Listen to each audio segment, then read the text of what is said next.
What's up, guys? Welcome to Great in the Sack, when misogyny leads to mayhem.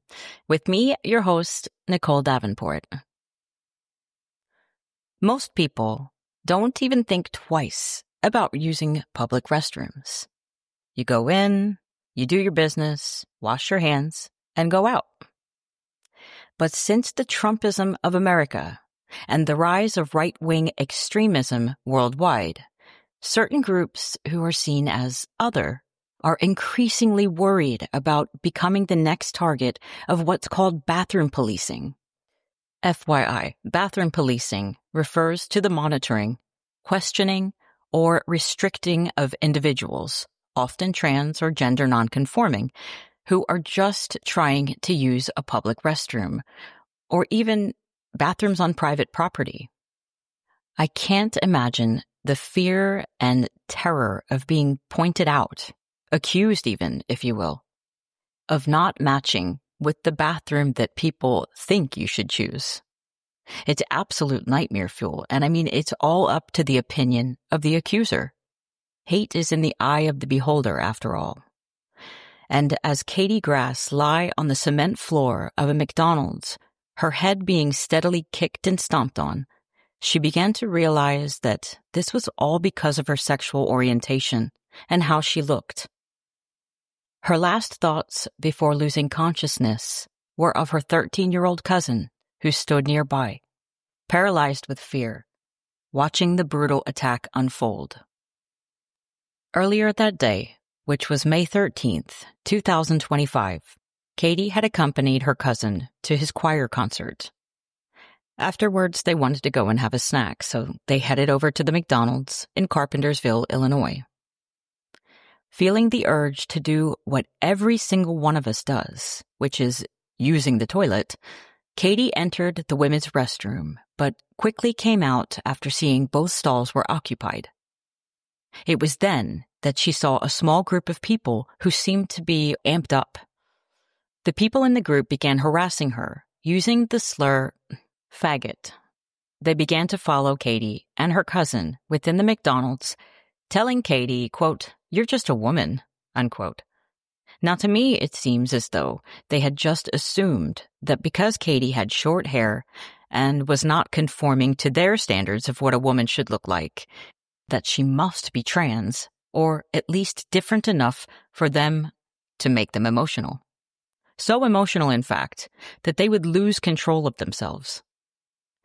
As a reply, and to try to get the group to lay off, Katie said, "I know I'm a woman, I'm a lesbian," and tried to shoo them off. She told her cousin to just look ahead and not to give them a reason to continue the hostility. This was unsuccessful as they challenged Katie to take it outside. Katie, sensing the ever-growing danger and wanting to protect her cousin, stepped outside, to which no one followed. No, they didn't want the public to see what they were about to do and intervene, and there weren't so many people inside the McDonald's at that time that could stop or identify them. Upon going back in, her cousin alluded to the fact that they may have a pistol and may even have said that they didn't need weapons to kill Katie. The 19-year-old assailant, later identified as John Kamrad, invaded Katie's personal space by closing in on her, to which she tried to put up a hand to show her boundaries. And this is when dude hit her. Then another member of this little hate mob, a 16 or 17-year-old, began hitting her on the back. Katie fell to the floor in an effort to protect her face and body, but before she knew it, she lost consciousness. When she awoke, she could no longer see out of one of her eyes and saw hand-sized bruises beginning to form on her shoulders. Katie Grass became a victim and survivor of bathroom policing, which is a part of a wider pattern of gender policing and homophobic and transphobic violence. These hateful agendas influence so-called bathroom bills, which we're going to speak more about later. Gender policing has been on the rise over the last 10 years due to the rise of right-wing extremism. One can begin to see the early signs of this beginning around the mid-2010s, when a series of political shifts around the world signaled a broader trend: the re-emergence and normalization of right-wing populism, often accompanied by three distinct features: democratic backsliding, rising nationalism, and an erosion of civil liberties. In the United Kingdom, the 2016 Brexit referendum reflected more than just a desire to leave the European Union. It revealed growing nationalism, anti-immigrant sentiment, in addition to a distrust of global institutions. Around the same time, in the United States, the election of Donald Trump in 2016 marked a dramatic turn toward populist rhetoric and policies.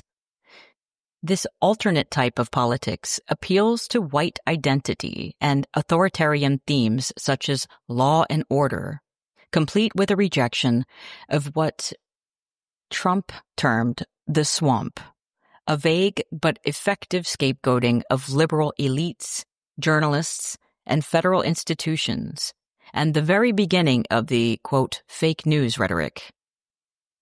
Turkey also experienced democratic erosion during this period, which we covered during the first and second part of the Incel episodes.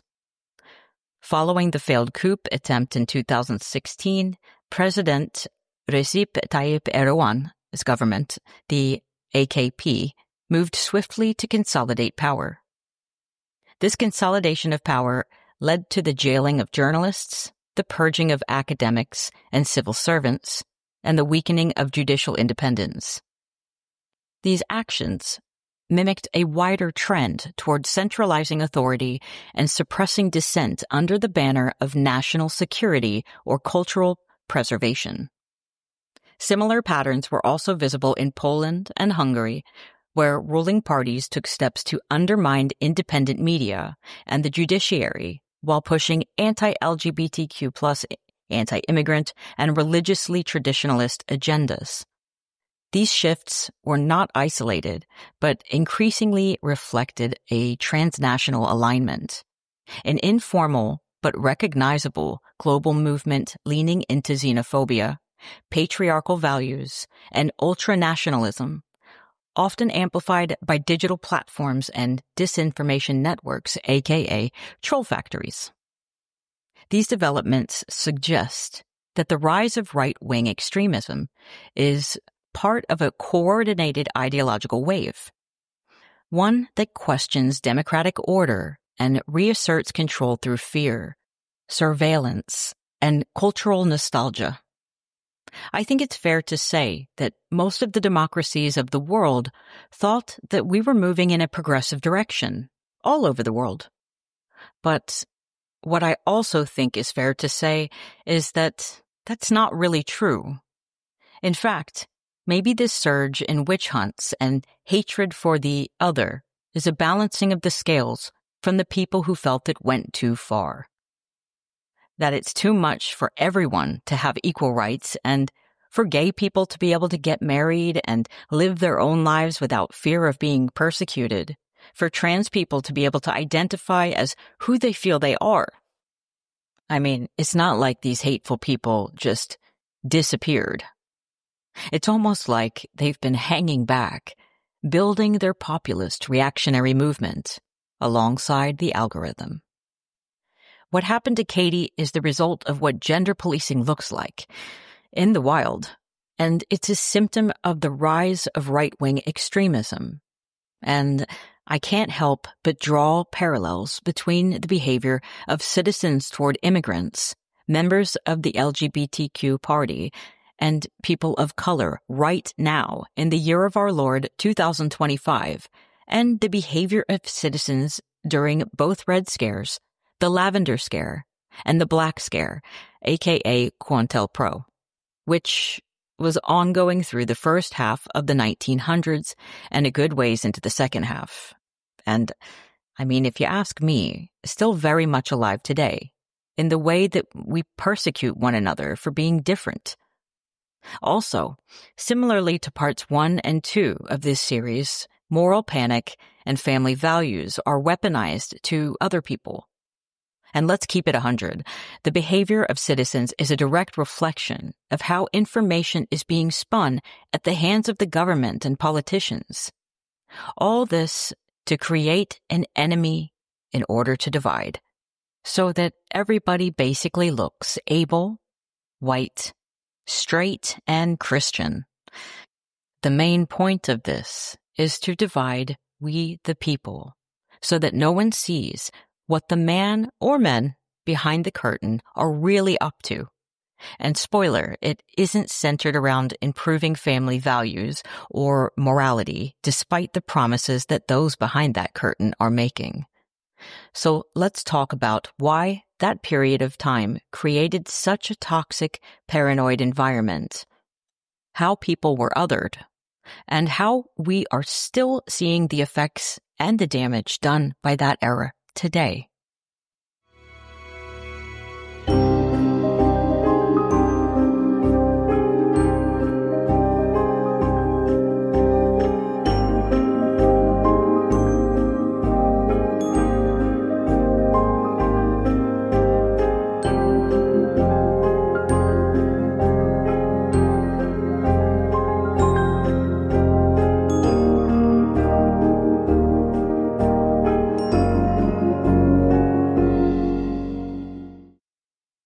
Great in the Sack, When Misogyny Leads to Mayhem, proudly supports the Trevor Project, a leading U.S.-based organization providing life-saving support for LGBTQ+ youth through 24/7 crisis services, peer connection, and education. We also acknowledge the global nature of this crisis. For our international listeners, organizations like ILGA World and Rainbow Railroad are doing vital work to defend and protect LGBTQ+ individuals facing persecution, criminalization, and displacement around the world. No one should suffer alone. Resources are linked in the show notes. Content warning.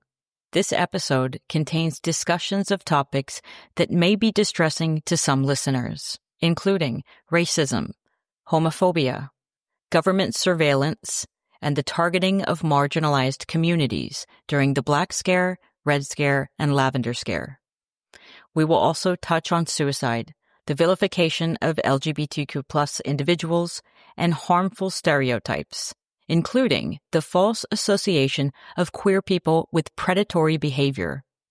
If this feels like it might be a little too much for you today, come back a different day when you feel like you're ready to listen.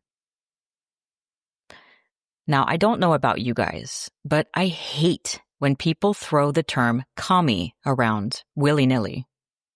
The first time I heard the term was on the television show You Can't Do That on Television on Nickelodeon, which they referred to the producer of the show as a commie and proceeded to talk about this Red Scare. Red lights began flashing in the studio and, well, it was something else. But I was only like 10 or 11 years old, so I had no idea what they were talking about. Weird-ass Nickelodeon, am I right? Due to the fact that this term commie or communist is used in such an ugly, derogatory way and is often weaponized against people who are left-leaning throughout time, even up to now, Republicans, I'm looking at you. I feel it's important to begin this episode with some micro-learning of the origins of communism and what it really means. Now bear with me as we explore what this term means and how it will be used against so many marginalized groups in so-called democratic societies by white men in power. Now, in 1848, the Communist Manifesto by Karl Marx and Friedrich Engels was published. This document laid out the foundational principles of Marxism, which were class struggle, historical materialism, and basically a call of action to the working class to overthrow the capitalist class, or the ruling class. In 1867, Marx published a follow-up, which was a critique of political economy called Das Kapital. And honestly, I had no idea he was German until I heard that book title. Anyway, he started writing volumes 2 and 3 of Das Kapital, but died in 1883. So Engels, the co-author of the Communist Manifesto, stepped in to finish Das Kapital 2 and 3 using all of Marx's notes. These theoretical books spread like wildfire, thanks to the printing press, of course, which had come light years from when Malleus Maleficarum was published. So, what is communism really? When people hear the word, they often think of dictators, breadlines, or Cold War paranoia. In reality, though, it was simply an idea. A radical one, no doubt, but it was also a response to legit injustice. This argument made in the Communist Manifesto was that capitalism, while powerful and productive, was built on exploitation, meaning the working class, aka the proletariat.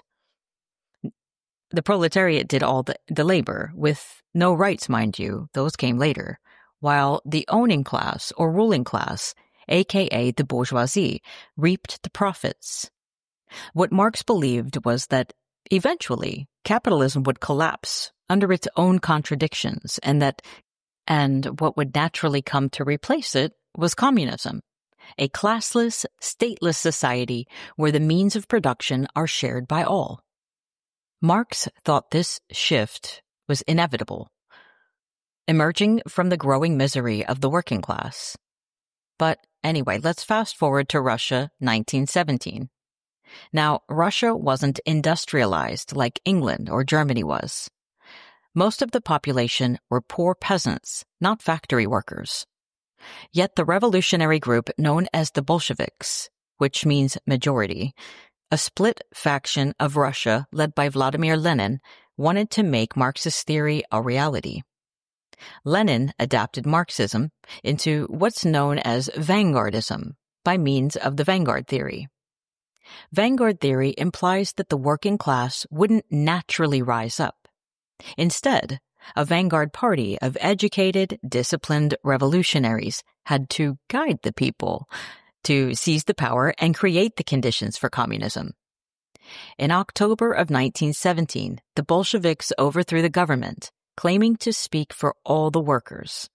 They nationalized land and industry and laid the groundwork for a one-party state. And so the Soviet Union was born. Not quite the stateless utopia Marx had envisioned and wrote about, but instead a heavily centralized authoritarian state. And that is the irony of the Iron Curtain, I guess. Karl Marx dreamed of a world without rulers, while Lenin built a system in which a ruling class was necessary to make that world possible. So to sum up the development of Bolshevik communism and the Soviet Union, I will first reiterate that communism is an ideology, not a black and white one-size-fits-all political system. Lenin may have been driven by a sincere belief that capitalism was oppressive as fuck and unsustainable, and that Marxism offered a type of blueprint to a better world for the Russian peasants suffering poverty and inequality. But, as they say, the road to hell is paved with good intentions, because while he risked his life for the revolution, he banned all opposition parties shortly after taking power. He shut down the press, even leftist press. He also created a secret police force that arrested, tortured, and murdered people without any type of trial or judiciary process. Lenin is ultimately responsible for creating an environment in which Stalin's dictatorship could thrive. Liberation cannot be forced by gunpoint after all, and when it is it really freedom? Meanwhile, the fact that Lenin was able to lead this revolution, which ultimately overthrew the provisional government that existed after the Russian Empire collapsed, absolutely terrified capitalist countries like the US and England. This fear led to the first Red Scare, which consisted of a blinding fear of communism. It was seen as a direct threat to democracy. And it didn't help that Lenin said he would not stop with the Soviet Union. In fact, he vowed to spread communism worldwide. 1919 America saw bombing attacks of prominent figures. These events followed an escalating trend of intermittent attacks stemming from anti-capitalist and anti-state anarchism, and also the 1901 assassination of President William McKinley by a self-proclaimed anarchist. This dude lost his job and wanted to tear the whole system down. He believed McKinley was an enemy to the American people, for whatever reason. It's kind of unclear. Many people who had turned to anarchy had done so after the 1870s so-called Long Depression, which some indicate was more severe than the Great Depression. After the assassination of McKinley, anarchist attacks continued intermittently up until around 1919, in which the bombing attacks reached a fever pitch, as already indicated. The attacks, while mostly unsuccessful, minus a bomber himself being killed in an attack, and, of course, the 50th Attorney General, A. Mitchell Palmer's servant, having her hands blown off, it created a familiar environment of moral panic, especially so for the ruling class. The fear of anarchism blended with the fear of communism. Americans, lacking the understanding for different leftist groups, persecuted all of them. Even before the Bolshevik uprising and the Russian Civil War, America had many leftist groups and movements. These groups included the Socialist Party of America, and it even included labor unions, which were seen as radical at the time. Why, you ask? Because before labor unions, before people fought for workers' rights, working days could be exceptionally long, often ranging from 10 to 16 hours, with work weeks typically being 6 days. Fair pay and better conditions were also of the demands. And what better way to avoid having to comply with those things as a business owner than to call the labor unions anarchists or commies? And it's absolutely fair to say that a person could believe in communist ideology, the idea of a classless, stateless society, without supporting violence or even Bolshevism. But tell that to the government, because if you were at all left-leaning, you were a suspect, subject to the Palmer Raids. The Palmer Raids were led by Attorney General A. Mitchell Palmer, the same Attorney General who had been attacked by bombings at the hands of anarchists. By the way, these anarchists were inspired by Luigi Galliani, an Italian anarcho-communist. Now, this guy Luigi, he had been in law school when he decided to abandon his career and begin leading a movement for workers to reject capitalism and statism in the 1880s. Often when uprisings happen, it takes someone with a little privilege to be able to use their voice for those who have little opportunity to influence.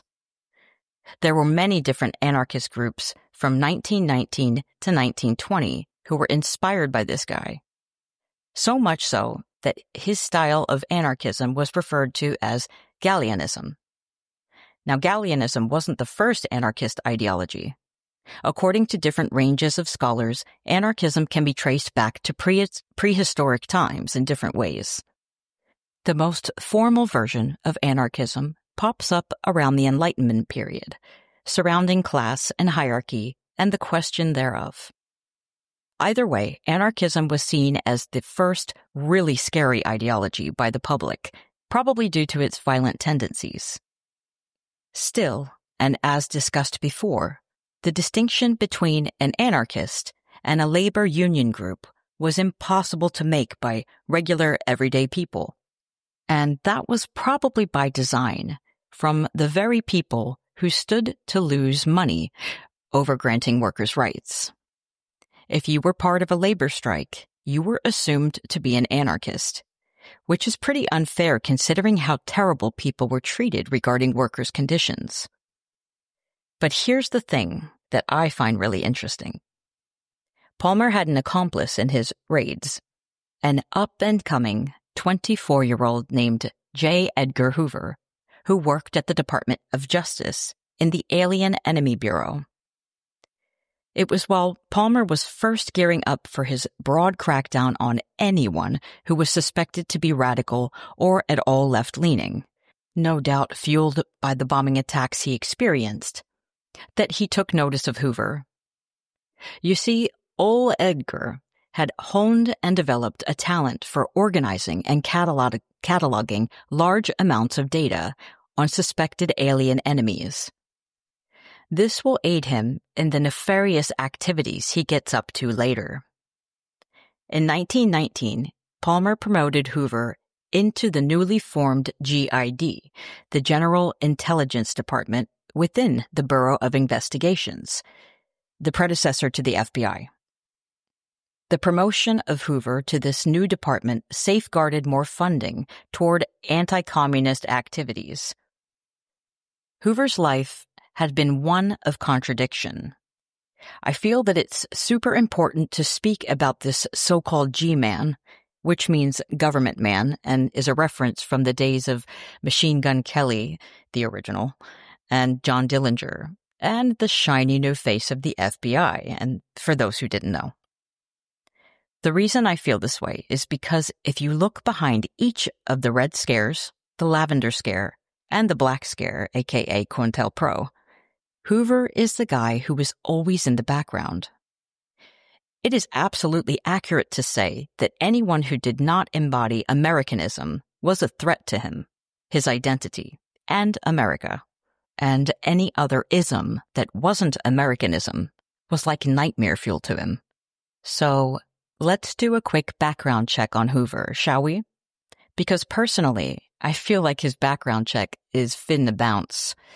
I also feel it's important to first review his character a bit and integrity before discussing who was affected by these moral panics. Raised in a strict Protestant household in Washington, D.C., J. Edgar Hoover grew up steeped in religious ideals, where discipline and moral rigidity were considered the foundation of a good, compliant American citizen. His mother, Anna, was especially influential. Devout, controlling, and obsessed with appearances, like any narcissistic mother. She instilled in him an early and lasting fear of moral and social degeneracy. Also typical of a narcissistic mother, am I right? While studying at George Washington University, Hoover joined the Kappa Alpha Order, a fraternity that openly idolized the Confederacy and upheld deeply segregationist values. Yep, he's one of those good old boys. One of its prominent alumni, active around Hoover's time, was Thomas Dixon Jr., author of The Klansman, the novel that would be adapted into the white supremacist propaganda film Birth of a Nation. Hoover's first job would be at the Library of Congress. Then he found a position in the Department of Justice, which is where Mitchell Palmer found him. Hoover would later rise through the ranks of the BOI fairly quickly and would be promoted to the role of Assistant Director of the Bureau of Investigation in 1921. In 1924, he was named Director of the Bureau, which became the FBI in 1934, and would remain the director for a whopping 48 years, building power all the time. Now, Hoover didn't start as the tyrant he became, though he did seem to carry a lot of hatred towards anyone nonconforming to the standards he held. That same year, 1924, President Calvin Coolidge brought him in to clean up the mess after the Teapot Dome scandal. The Bureau of Investigation, what would later become the FBI, was a chaotic mess, full of corruption and incompetence. So Hoover came in, cleaned house, and introduced strict hiring practices. But I mean, really, he just chose who he wanted to make the FBI look a certain way. Tall, white, and good-looking, almost above reproach. Could that all be due to the rumors that he himself might be gay? Not sure, but anyway, to some he looked like a reformer, a hero even to some within the Justice Department itself. But power is a fickle thing, isn't it? Once you get a taste for it, it's hard to recognize that growing, almost insatiable need for more. He began to centralize everything. The collecting of dirt on people, or blackmail, let's keep it real, began. He took those skills he learned in the Alien Enemy Bureau and used them to turn what was supposed to be a crime-fighting agency into a surveillance machine. Hoover, along with Eisenhower, McCarthy, and even Roy Cohn, would kinda set the precedent for the othering and the straight-up hatred for those suspected to have relations, involvement, or, as they will come to call it during the scares, susceptibility to the communist threat. And as we know, this will include the continued and even worsening of the treatment of immigrants, people from the LGBTQ community, and people of color. Okay, now back to the Palmer raids. So as we know, and as the name suggests, Palmer is the guy who led this battle to defend America by detaining, interrogating, and deporting suspected radicals, aka anarchists, and commies, and also immigrants and labor union organizers, often with no real evidence. He authorized mass arrests, over 10,000 people, during these raids without proper warrants. Many people were held in unsanitary conditions, denied access to lawyers, and were often never charged with anything, which was a blatant violation of due process. Around 500 people were deported. Palmer tried to push for tougher immigration laws to allow for faster deportations with fewer legal protections. While Palmer was the public face of the raids, Hoover was the architect, the guy who was behind the scenes compiling the lists of suspects, helping to design the interrogation strategy, and establishing the beginnings of the governmental intelligence framework. But Palmer made a grave miscalculation. He declared that a communist revolution would erupt in the U.S. on May Day in 1920. May Day was May 1st and also International Workers' Day, which, weird enough, is a totally different day in the U.S. Coincidence? The date came and went. Nothing happened. Like so many failed apocalyptic predictions from religious cults, his credibility was shattered. The hysteria died down, at least for a while. Somehow, Hoover's career was able to survive the downfall of the Palmer raids. It seems as though he did this by shifting blame and developing a more cautious and secretive style. Hoover strategically distanced himself from the raids by claiming to have been just following orders, and also by blaming local agents for the infamous warrants, or rather lack thereof, rather than taking responsibility for his widespread abuses of power. But, alas, the seeds had been planted, and during the Cold War, fear would have a new face. This moral panic is now known as the Second Red Scare, and it would focus on the enemy within.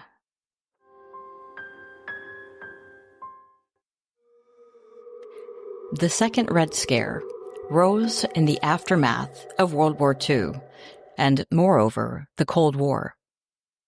This type of anti-communist, anti-subversion form of paranoia and fear lasted from the late 1940s through the 1950s, peaking between 1950 and 1954. Although the United States and the Soviet Union had been allies against the Nazis, the alliance was always strained. The U.S. never told the Soviets about the Manhattan Project, but Britain was in on the secret, and though the Allies didn't know it yet, Stalin was too, thanks to his spy ring, or shall we say spy rings.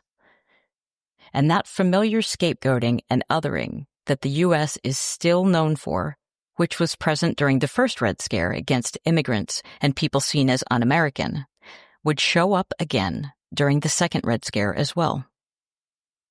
Somehow, anti-communist fears became intertwined with xenophobia and anti-Semitism, even more so than the first round. I guess one could say that communism, particularly in the context of the Soviet Union, not the ideology, was often associated with perceived foreign influences and challenges to American values. This fueled fear and suspicion of immigrants and minorities who were frequently unfairly targeted as potential communist sympathizers. Additionally, the historical use of anti-Semitic tropes against communists further exacerbated the connection between anti-communism, xenophobia, and anti-Semitism. And remember what I said in part 1 about the depiction of witches and anti-Semitism? Well, these pre-existing anti-Semitic tropes were the type that presented Jews as being secretly in control, this time of the communist movement. This helped to link anti-Semitism with anti-communism, creating a fear and suspicion towards both. Now, I know my listeners are smart and have enough emotional intelligence to know that I'm talking about historical contexts here, which is not at all in reference to the current situation between Israel and Palestine in any way. Still, due to all the devastation in Palestine, which have so many feeling hopeless, I felt the need to differentiate this historical context as to not upset anyone. Anyway, this fear extended to perceived foreign influences within the U.S., leading to the targeting of immigrants and minorities, again, who were seen as potentially vulnerable to communist indoctrination. I mean, where the hell did they come up with this stuff? And don't worry, it will expand to include other types of groups, and as usual, with these types of moral panics, it will encompass so-called American values and gender roles. Tactics typical of the patriarchy. You guys know the drill. So, if we go back in time a little bit, we can see that the House Un-American Activities Committee, or HUAC, was established in 1938 for the reason of investigating potential disloyalty and so-called subversive activities, particularly those linked to communism, of course.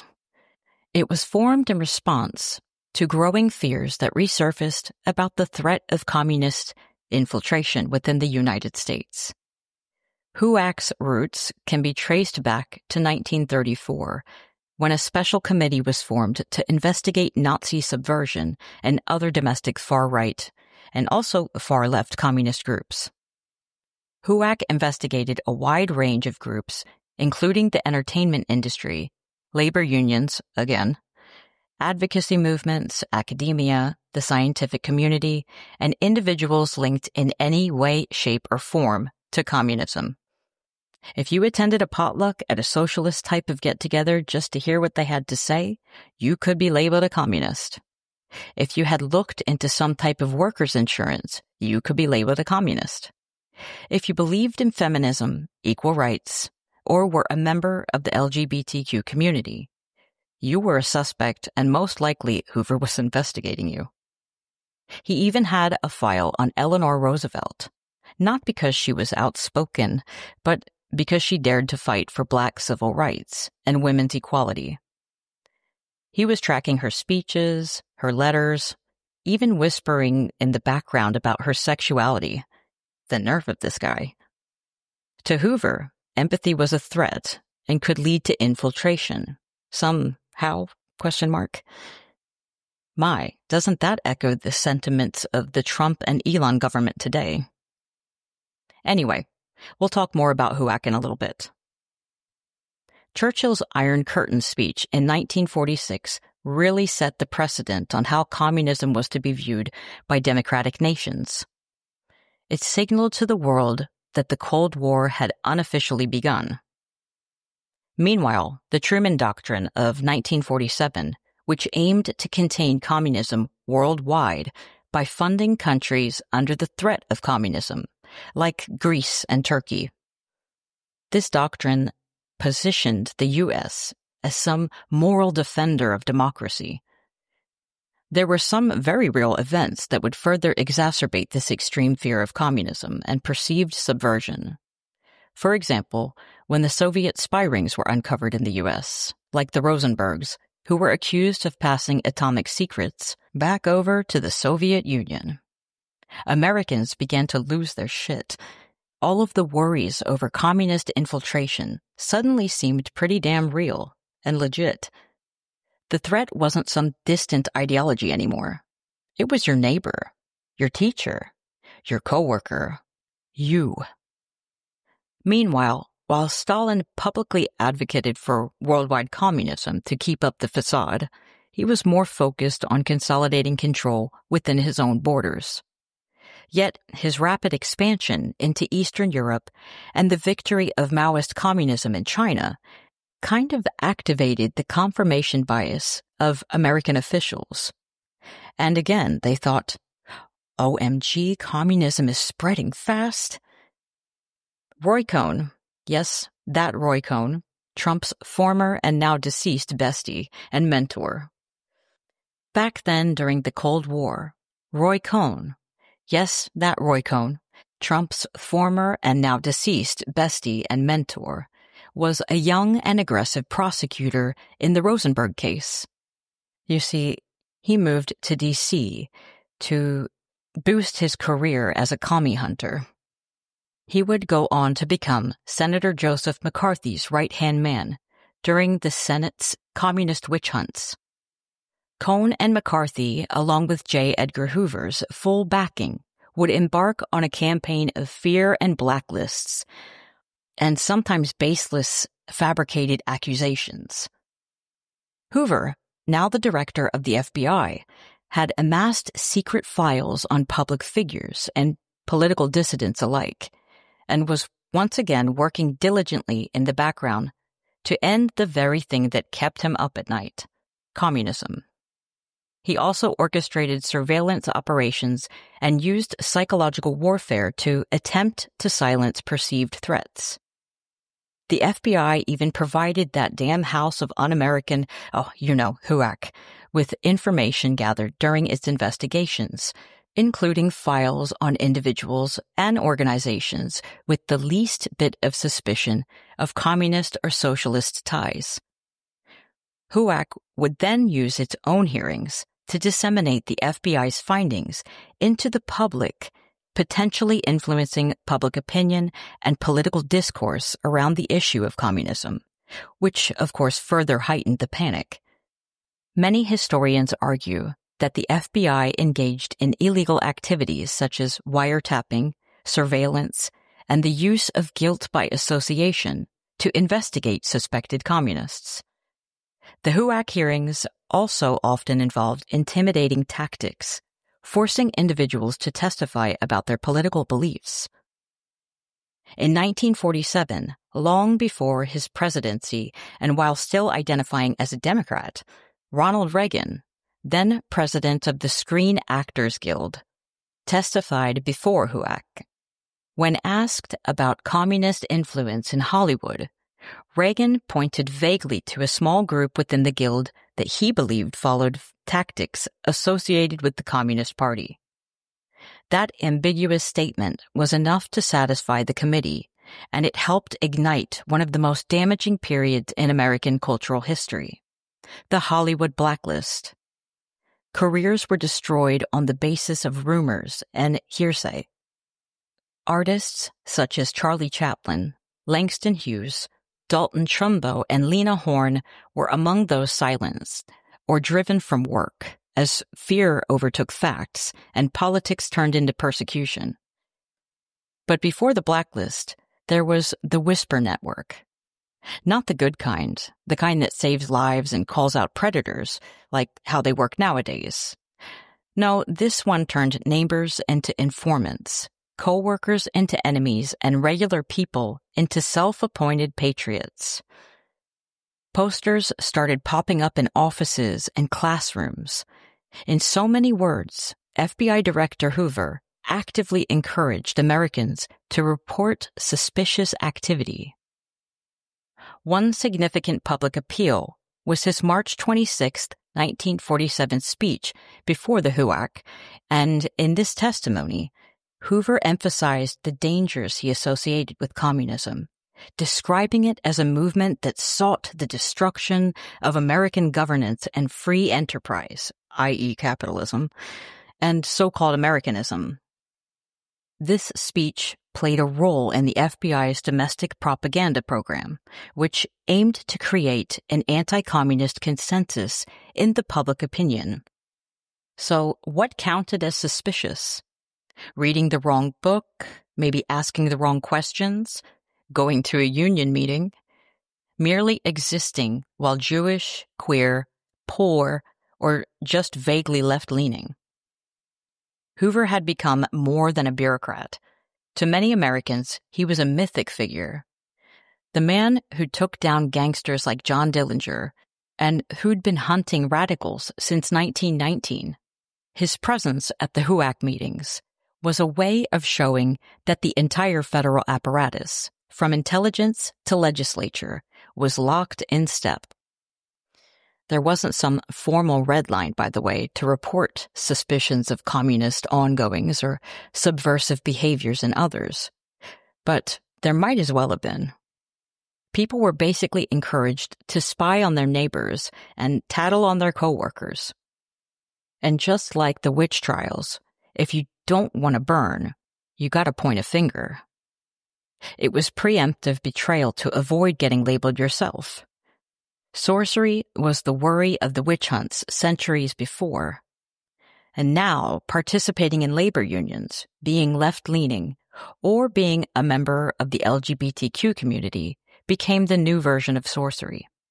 By the early 1950s, the FBI would have a list of over 26,000 alleged subversives. Most had never committed a crime even.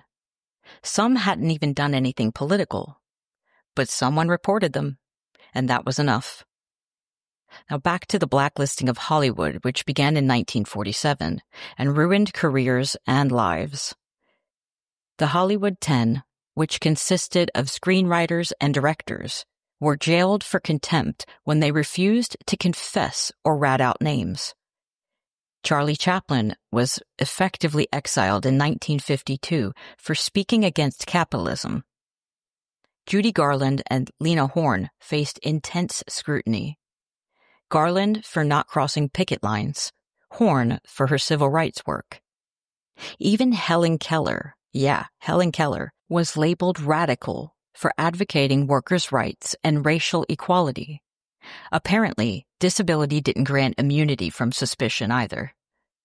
Walt Disney turned on his own animators, taking out full-page newspaper ads in 1947 to 48, accusing them of communist infiltration, all because they dared to ask for better pay and better working conditions.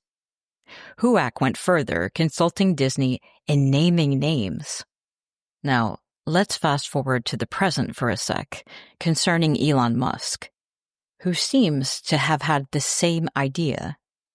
According to the Rest is Politics podcast, Musk's anti-woke crusade allegedly started when employees at Tesla began asking for improved working conditions. And that's it.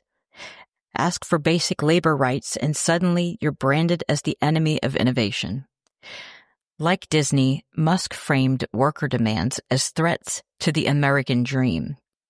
Or in his case, whatever fantasy he's building on Mars. Ultimately, it is alleged that that's the reason for his hatred of wokeism, that his employees weren't humble enough to their king.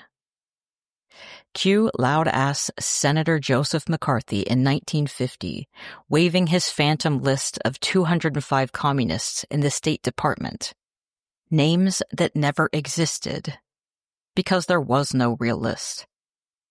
On February 9th, 1950, during a modest Lincoln Day speech to the Republican Women's Club of Wheeling, West Virginia, the relatively unknown senator from Wisconsin stepped into the spotlight with a piece of paper in hand and a claim that would rattle the country.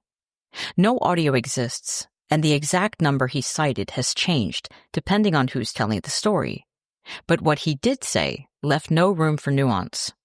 The State Department was, quote, infested with communists.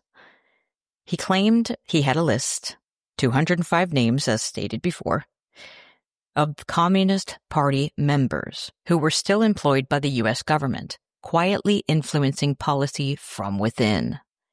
And then, just days after dropping his 205 communists line in the State Department in Wheeling, McCarthy allegedly rolled into Salt Lake City, drunk, forgetful, and completely winging it.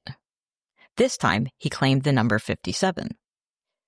You see, back in Wheeling, McCarthy had pulled that figure out of thin air, allegedly. It turns out that he asked Willard Edwards, a Tribune journalist, who, it later came out, gave him the number while tipsy. Anyway, on June 1st, 1950, Margaret Chase Smith of Maine stood up as the only woman in Senate, not for party or power, but to say what she needed to say. She didn't name McCarthy, but everyone in the chamber knew who her words were aimed at. In just 15 minutes, she called the bluff on the whole show. Trial by accusation, she warned. That's what the country was turning into. No jury, no process, just fear and theater and ruined lives. She reminded her colleagues of something they seemed to forget. Their oath wasn't to Joe McCarthy. It was to the Constitution. And she spoke, not as a politician hungry for attention like McCarthy was, but as a woman who understood exactly how dangerous silence can be. It would still be a few years before McCarthy's eventual downfall. McCarthyism is, ladies and gentlemen, that there was no real list, no proof, just rumors tossed into the air and suddenly turned into facts. The FBI and Hoover himself had been quietly embedding this storyline for years. Hoover gave McCarthy playbooks. Don't use numbers, he advised. But also, here, I'll have my agents comb through files and find anything you can spin. And in turn, McCarthy knew how much Hoover loved flattery. Just listen to this clip of McCarthy.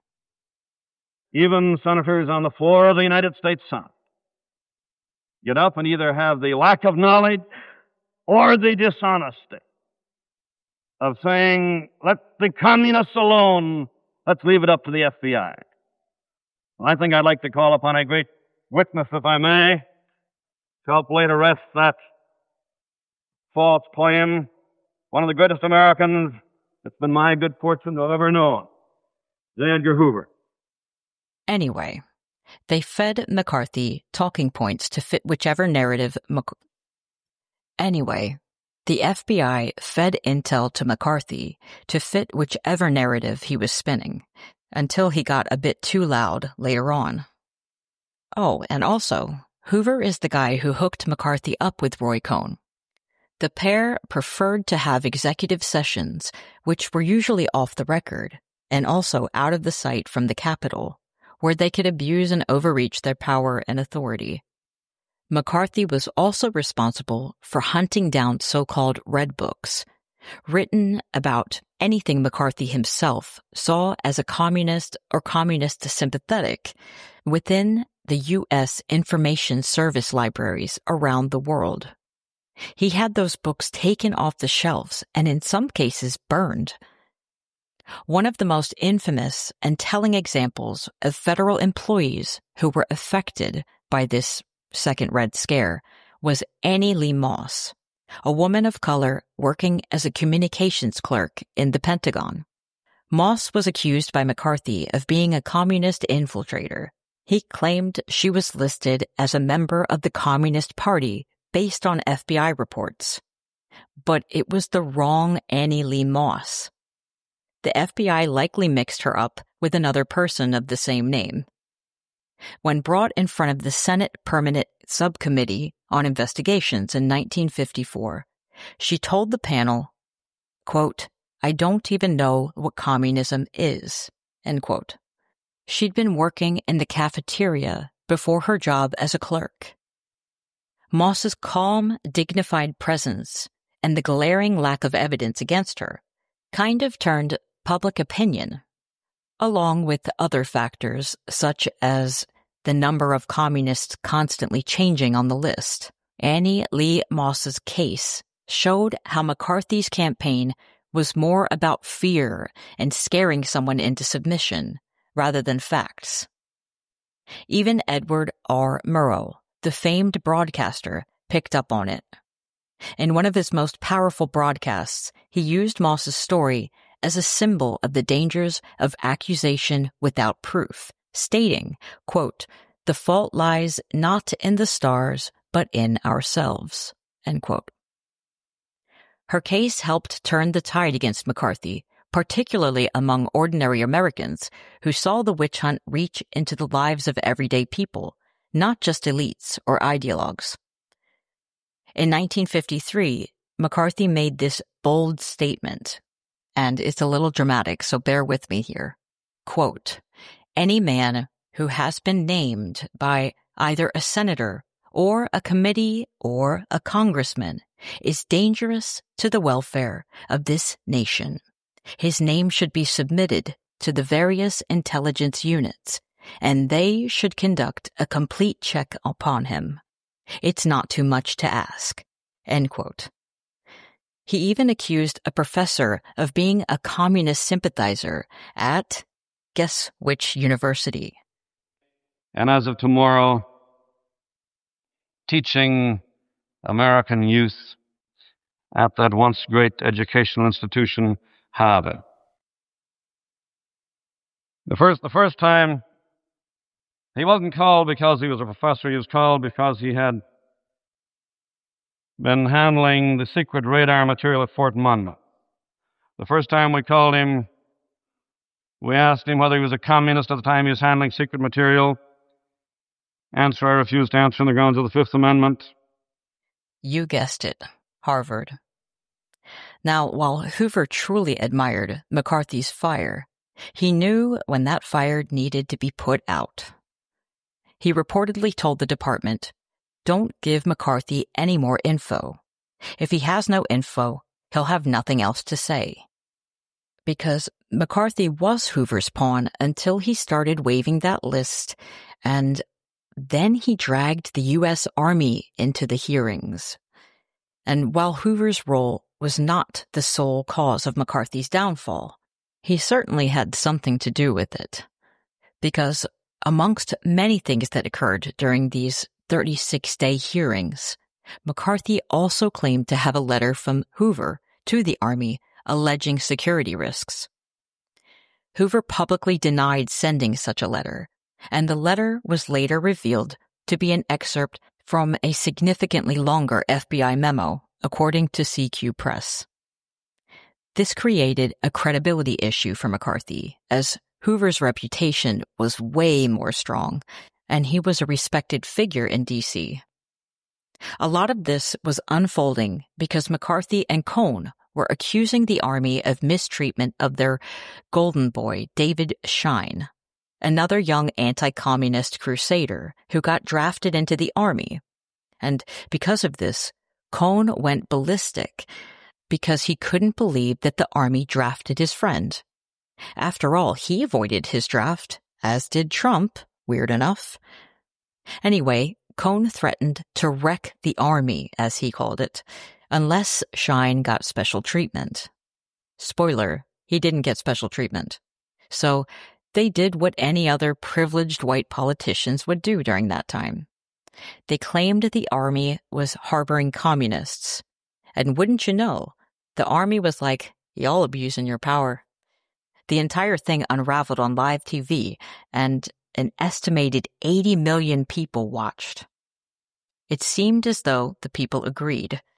While McCarthy was a master with printed media, you see, he came across as a sloppy, overzealous bully on TV. This wasn't just some petty fight over a favor for their friend, though. Don't get it twisted. McCarthy weaponized paranoia. For years. even throughout the government, and successfully too. He figured he could easily point a finger at the U.S. Army, one of the most sacred institutions in post-war America. He ultimately claimed that the military had gone soft on Reds, maybe even protected them. And the ridiculousness of this was that at the same time, he and Roy Cohn were practically throwing tantrums behind the scenes trying to get their friend cushy assignments. Cohn, despite being the fire starter here, tried to put out the blaze when he saw it was going out of control. When the spotlight got too hot and the accusations began spiraling, Cohn knew they'd gone too far. I watched these hearings, and he just sits back in his chair and just you can see him just give up. He tried to distance himself and de-escalate the situation, but it was too late. Cohn, once McCarthy's attack dog, was now quietly backing away, while McCarthy flailed in front of a Senate committee like a fish without air. His credibility unraveled completely, and this is where we get that famous line that stuck. You've done enough. Have you no sense of decency, sir? At long last, have you left no sense of decency? Those words, delivered by an emotional Army lawyer named Joseph Welch, cracked the bullshit wide open. And then the second Red Scare began to calm down. Homosexuality, as most know, also became a huge target during this time period, and the effect of people of this community being scapegoated would last much longer than the Red Scare itself, around 40 years longer. Well, I mean, it's not like it was good for members of the LGBTQ community before, but it was about to get a whole lot worse, is what I'm trying to say. So now we're going to discuss the Lavender Scare. And since the Lavender Scare runs somewhat parallel and overlaps with the Red Scare, we must travel back a bit to understand the background of the situation surrounding the LGBTQ community at that time. I'm going to be using the phrases gay or lesbian instead of LGBTQ because that's the terms they used during this time as well. Before the Lavender Scare took hold in the early 1950s, life for gay and lesbian individuals in the United States was already shaped by widespread social, legal, and institutional repression. Homosexuality was pathologized by the medical community and criminalized by the legal system. It was also condemned by dominant religious and cultural norms. However, there existed small, often clandestine subcultures, particularly in urban areas like New York City, San Francisco, and Los Angeles, where queer individuals could find limited social connection, often in the margins of society. During the 1930s and 40s, the relative anonymity of cities, combined with wartime disruptions to traditional family structures during World War II, gave rise to more visible, though still highly policed, LGBTQ communities. Gay bars, drag shows, and private parties functioned as safe havens, but they were regularly raided by police, and their patrons were frequently arrested, fined, or even subjected to public shaming in newspapers. There was no legal protection for employment or housing. Suspected homosexuality could lead to job loss or even institutionalization. The broader cultural and legal context rendered people of the gay and lesbian community virtually invisible in public life. They were denied representation and self-determination, and even language for describing their experiences outside of pejorative medical or moral frameworks. While there were early organizations such as the Mattachine Society, founded in 1950, beginning to advocate for rights and visibility, these efforts were just beginning and still largely underground by the time the Lavender Scare formally structured anti-LGBTQ discrimination at the federal level. So, before the Lavender Scare, the gay and lesbian community lived under a system of enforced silence and fear, marginalized by both formal institutions and everyday social interactions. The scare didn't really start the oppression. It had already been there. It simply codified it and embedded it into state-sanctioned homophobia. These folks also faced significant, though often unofficial, barriers to employment in government, the military, and other forms of public service in the pre-Lavender Scare era. While there was no formal federal policy explicitly banning homosexuals from such positions prior to the 1950s, discriminatory practices were pervasive and deeply embedded in institutional culture. In the civilian workforce, LGBTQ individuals could sometimes secure employment, particularly in industries where visibility was low or conformity to heteronormative gender roles was less strictly policed. But they did so under the constant threat of exposure. Being outed as gay or lesbian often resulted in immediate dismissal, also professional blacklisting. It could even lead to institutionalization due to a psychiatric evaluation or arrest under morality laws. There were no legal protections against such outcomes, and employers routinely viewed homosexuality as incompatible with, quote, good moral character, a criterion often required for public sector roles. In the U.S. military, the experience was similarly precarious. During World War II, thousands of gay and lesbian individuals served in the armed forces, and for many, military service represented a form of escape from the scrutiny of small-town life and an unexpected opportunity to connect with others like themselves. However, homosexuality was officially classified in the 1951 DSM-1 by the American Psychiatric Association, and also a moral failing by military standards. Service members found to be gay or suspected of homosexual behavior could be subjected to dishonorable discharge, interrogation, or even, as we said before, forced institutionalization. That said, enforcement was inconsistent. While some were investigated and expelled, others served quietly, particularly during wartime when manpower needs were high. To wrap up the pre-Lavender Scare era here, gay and lesbian Americans were not yet categorically barred from the military or government service, but they existed in an unstable space, technically permitted but constantly policed. Their employment was conditional and fragile and contingent upon secrecy. The Lavender Scare formalized and escalated this climate of suspicion, turning what had been unofficial intolerance into codified exclusion. Now back to the Lavender Scare, a play on the totally boomer-sounding term lavender lads, which was slang for gay men, that emerged around this time. That icky phrase was used repeatedly by Senator Everett Dirksen as a synonym for homosexual males. He wasn't shy about it either. In 1952, Dirksen said that a Republican victory in the November elections would mean the removal of the Lavender Lads from the State Department.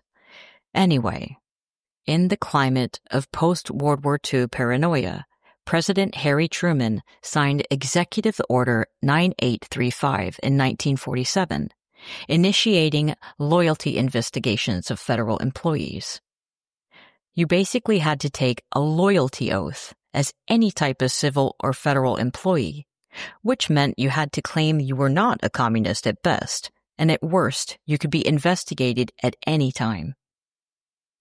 Though the focus was ostensibly communists, the broadness of the language of the order allowed moral character to be scrutinized. It also laid the groundwork for purging federal employees, not only for political subversion, but now also for so-called immoral conduct, a category increasingly used to target people of the gay and lesbian community. Just after that, in 1950, the United States Senate convened a subcommittee chaired by Senator Clyde R. Hoey, yes, Hoey, a Democrat from North Carolina, to investigate the presence of homosexuals in the federal government. This initiative, officially known as the Senate Investigations Subcommittee on Employment of Homosexuals and Other Sex Perverts in Government, that was a long, terrible name, operated under the Senate Committee on Expenditures in the Executive Departments. The Hoey Report, issued later that year, represented the first official congressional inquiry homosexual conduct among federal employees.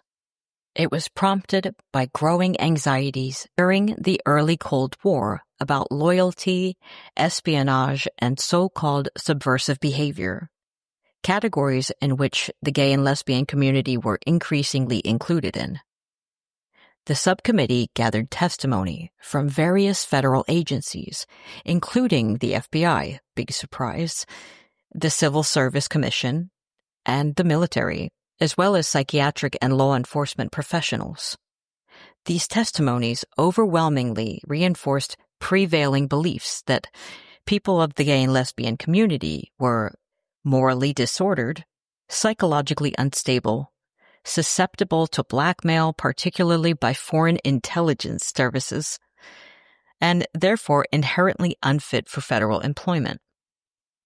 Although the report did not produce specific legislation, its findings had far-reaching implications.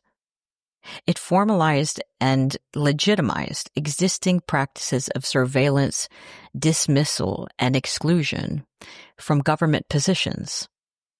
It also helped to institutionalize a framework in which sexual orientation was officially linked to national security risk. And you're going to come to see that framework being used constantly. The Hoey Report built on the assumption, already circulating within the federal bureaucracy, that homosexuality was both a moral failing and a psychiatric disorder, as discussed before.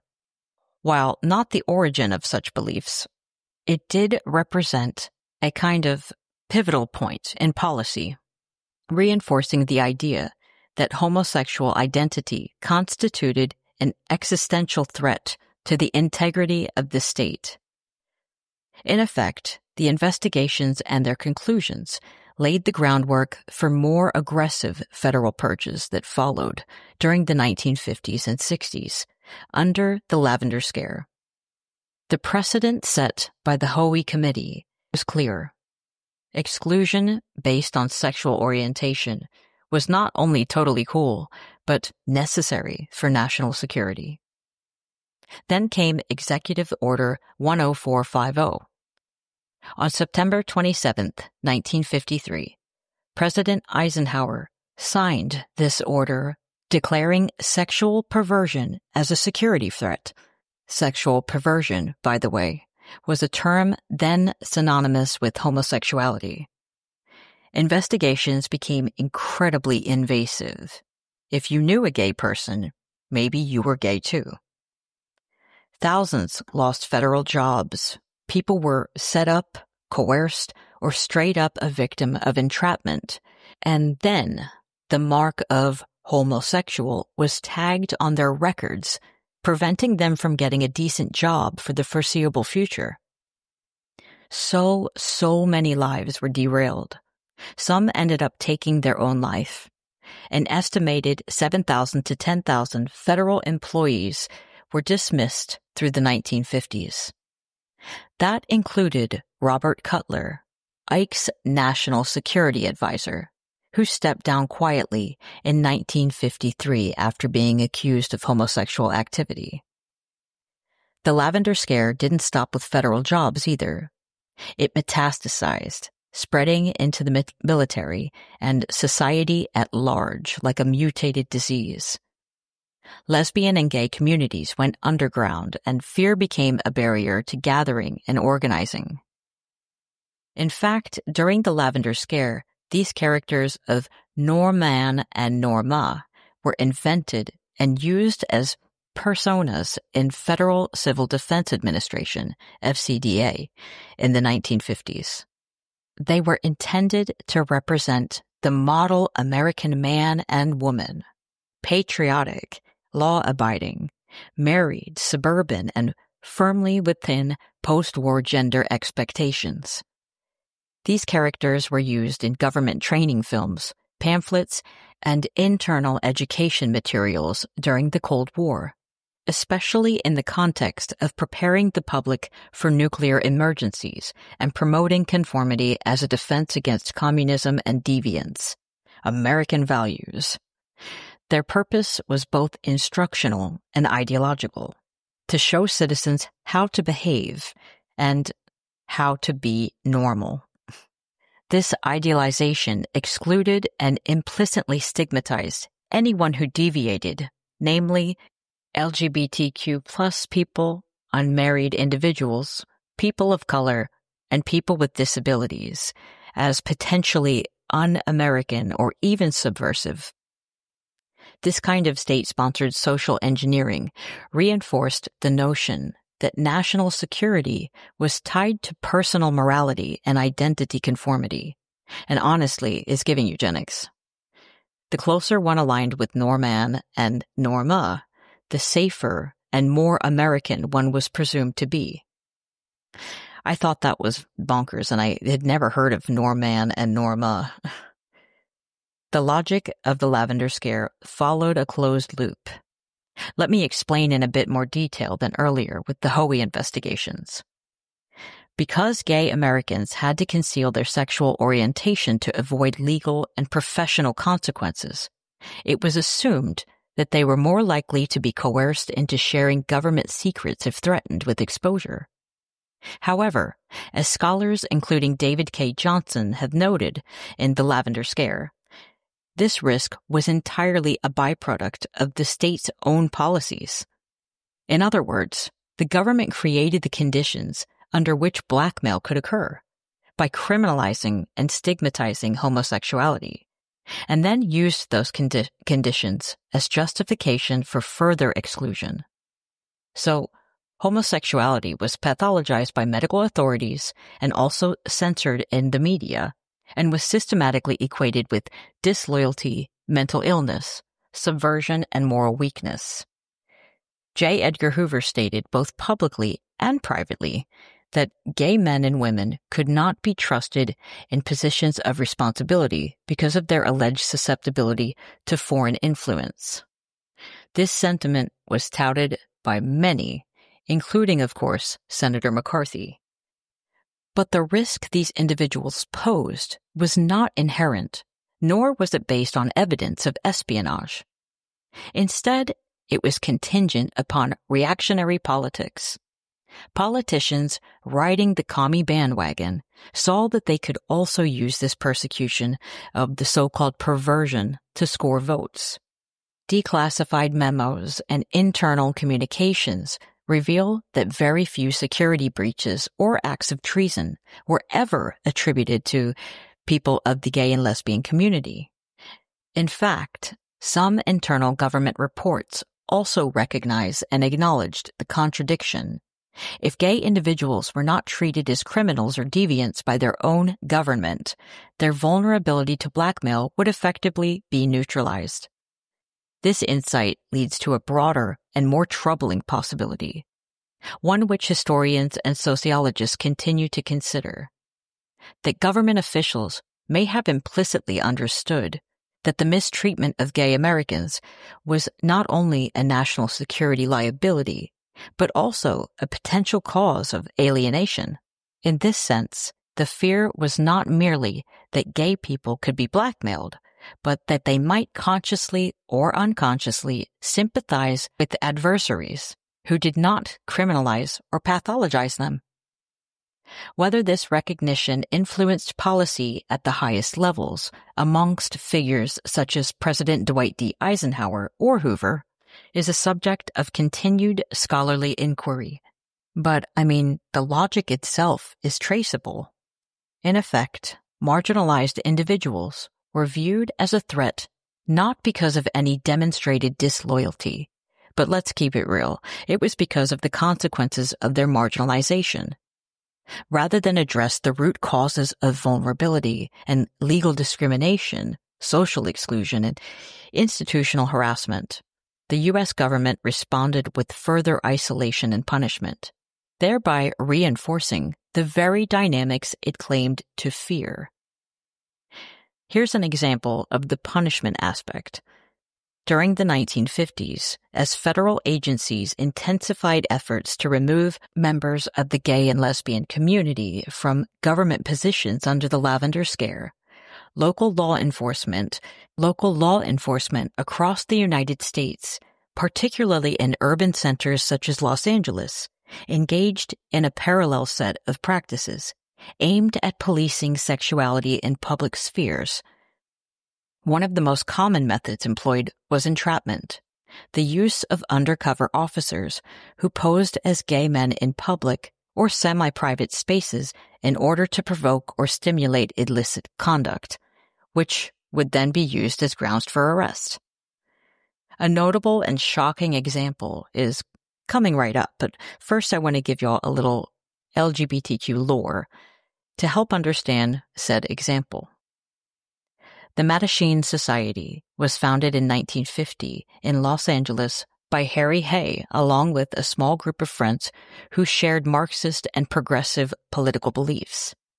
Again, communist or not, they cared about the rights of others, which is more than I can say about those doing the persecuting.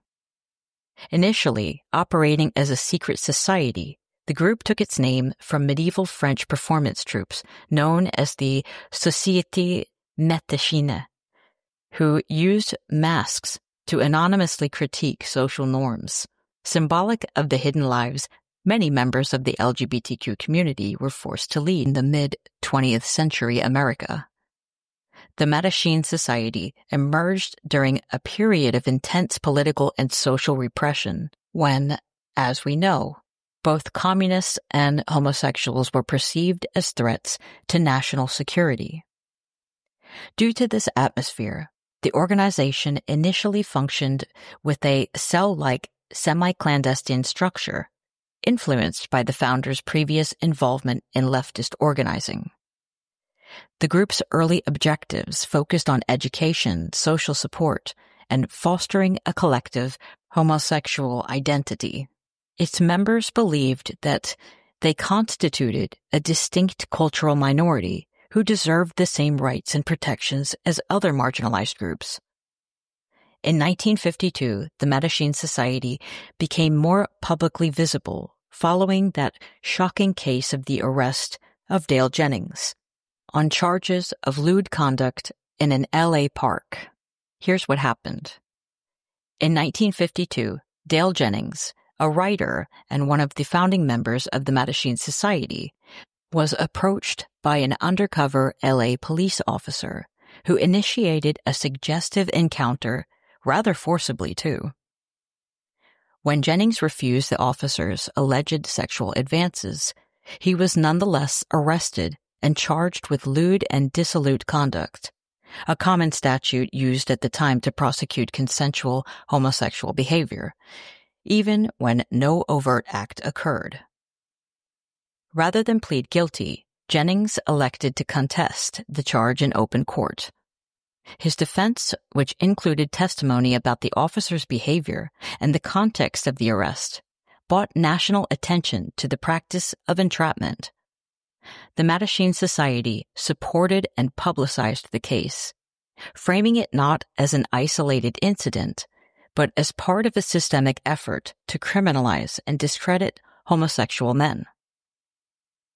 The jury ultimately refused to convict Jennings, marking one of the first legal challenges to anti-gay law enforcement tactics that resulted in a favorable outcome for the defendant. The case also served to mobilize early gay rights organizing in Los Angeles, offering an example of how legal resistance could be mounted in the face of widespread social and institutional hostility.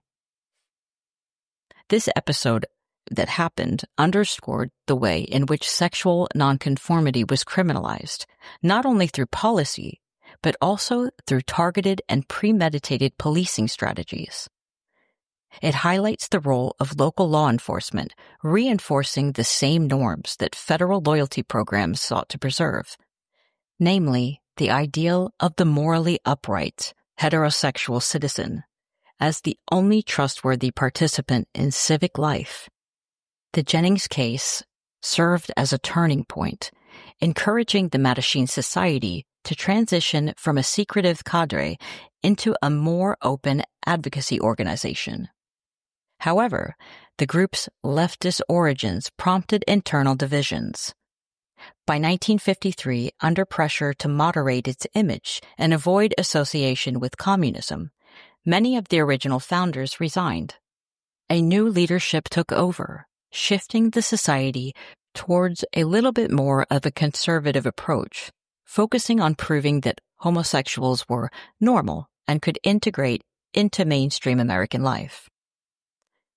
The Mattachine Society laid critical groundwork for later LGBTQ activism, particularly by establishing that homosexuals could and should organize politically, advocate for their rights, and challenge legal discrimination. Chapters of the society formed in cities across the U.S., and the organization continues to operate in various forms. Both of the Red Scares and the Lavender Scare was about shame and social control. The American government didn't need to jail every queer or communist to crush resistance. It just needed to make examples. The rest of them would self-censor, turn inward, or disappear altogether. And some disappeared permanently. Feminist scholars have long argued that McCarthyism and the Lavender Scare functioned as a patriarchal backlash, a reaction to war and a post-war environment, women's empowerment, and the slow emergence of queer visibility. Surveillance and suspicion were not just political tools, but also cultural tools for enforcing gender norms.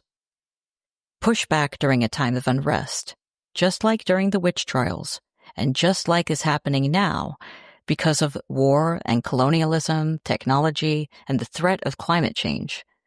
A parallel form of gatekeeping is observable today in the enforcement of certain anti-transgender policies, as we discussed in the beginning of the episode.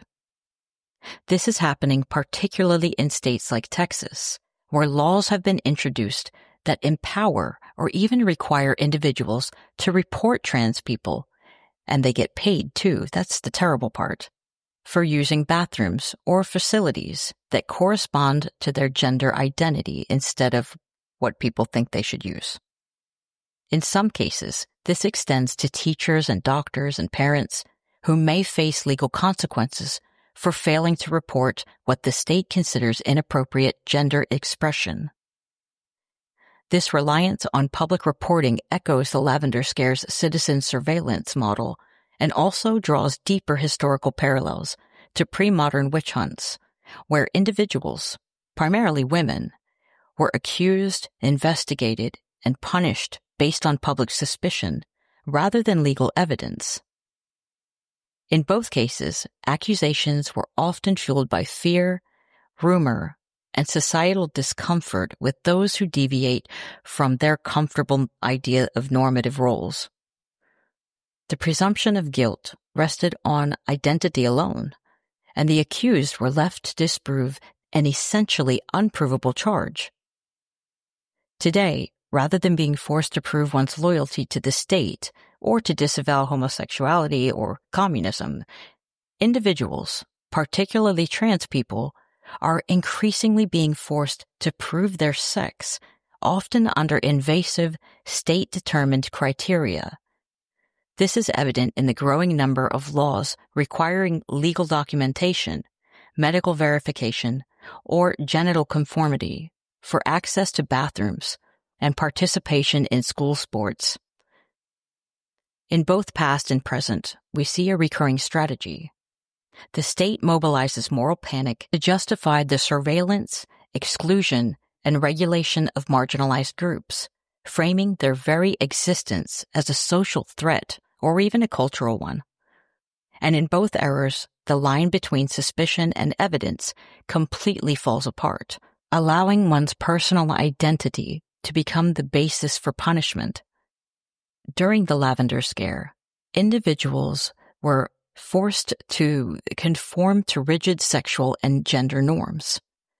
Homosexuality, while not criminalized at the federal level, was treated as a moral threat and presumed national security risk.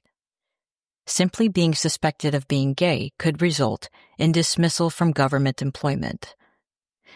The burden of proof was inverted. Individuals had to demonstrate that they were not perverse or subversive to preserve their livelihoods and the livelihoods of their family.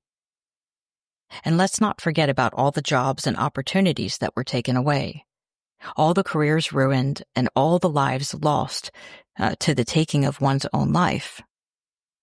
And the scrutiny today against people perceived as trans or non-gender conforming has already started a cycle of suspicion within the workplace. I'm telling this section of history so that we can try to learn something from it and show solidarity to one another during this increasingly chaotic and oppressive time. The next episode will be focusing on COINTELPRO, aka the Black Scare. It just felt like there was so much to tell about this time of history that is really pertinent and important to what's happening now. What are your thoughts on the episode? Let me know in the comments, and don't forget to follow on all the socials and rate the show if you enjoyed it. I've left a link for Katie Grass and her GoFundMe account in the show notes.